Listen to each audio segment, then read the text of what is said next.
Loan ആപ്പിന്റെ ഭീഷണിയെ തുടർന്നാണ് നിതിൻ രാജ് ജീവനൊടുക്കിയതെന്ന് പോലീസിന്റെയും അഞ്ചരക്കണ്ടി ഡെന്റൽ കോളേജ് അധികൃതരുടെയും വാദം തള്ളി കുടുംബം. പോലീസ് അന്വേഷണത്തിൽ വിശ്വാസമില്ല എന്നും അധ്യാപകരെ സംരക്ഷിക്കുന്ന നിലപാടാണ് പോലീസിന്റേത് എന്നും കുടുംബം ആരോപിച്ചു.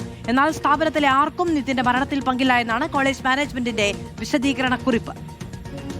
കണ്ണൂർ അഞ്ചരക്കണ്ടി ഡെന്റൽ കോളേജ് വിദ്യാർത്ഥി നിതിൻ രാജ് ജീവനൊടുക്കിയ സംഭവത്തിലെ പോലീസ് അന്വേഷണത്തിൽ അവിശ്വാസം രേഖപ്പെടുത്തുകയാണ് കുടുംബം. നിതിൻ രാജ് ഓൺലൈൻ ആപ്പ് ഉപയോഗിച്ച് വായ്പ എടുത്തതിനെ തുടർന്നുണ്ടായ ഭീഷണിയും സമ്മർദ്ദവുമാണ് ജീവനൊടുക്കാൻ കാരണമെന്നാണ് വിശദമായ അന്വേഷണത്തിൽ പോലീസ് എത്തിച്ചേർന്ന നിഗമനം. അഞ്ചരക്കണ്ടി ഡെന്റൽ കോളേജിന്റെ മാനേജ്മെന്റായ പ്രസ്റ്റീജ് എഡ്യൂക്കേഷൻ ട്രസ്റ്റിന്റെ വിശദീകരണ കുറിപ്പിലും ഇത് ആവർത്തിക്കുന്നു. നിതിൻ മരണപ്പെടുന്നതിന്റെ അരമണിക്കൂർ മുന്നേയുള്ള CCTV ദൃശ്യങ്ങളാണ് പ്രധാനപ്പെട്ട തെളിവായി പോലീസിന് ലഭിച്ചത്. എന്നാൽ കുടുംബം ഈ കാര്യങ്ങൾ പൂർണ്ണമായും തള്ളുകയാണ്. ജാതി അധിക്ഷേപത്തിൽ മനംനൊന്താണ് നിതിന്റെ മരണമെന്നാണ് കുടുംബം പറയുന്നത്.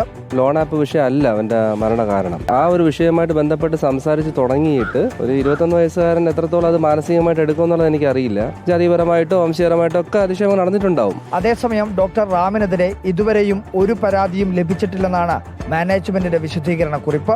1 or 2 വിദ്യാർത്ഥികളല്ല, നിരവധി വിദ്യാർത്ഥികൾ ഡോക്ടർ റാമിനെതിരെ പരസ്യ വെളിപ്പെടുത്തലുമായി ഇതിനകം തന്നെ രംഗത്തെത്തിയിരുന്നു. എന്നിട്ടും വിശദീകരണ കുറിപ്പിൽ ഡോക്ടർ റാമിനെ വെള്ളപൂശുകയാണ് മാനേജ്മെന്റ് എന്ന ആക്ഷേപവും ഇതിനകം ഉയർന്നിട്ടുണ്ട്. റിപ്പോർട്ടർ, കണ്ണൂർ.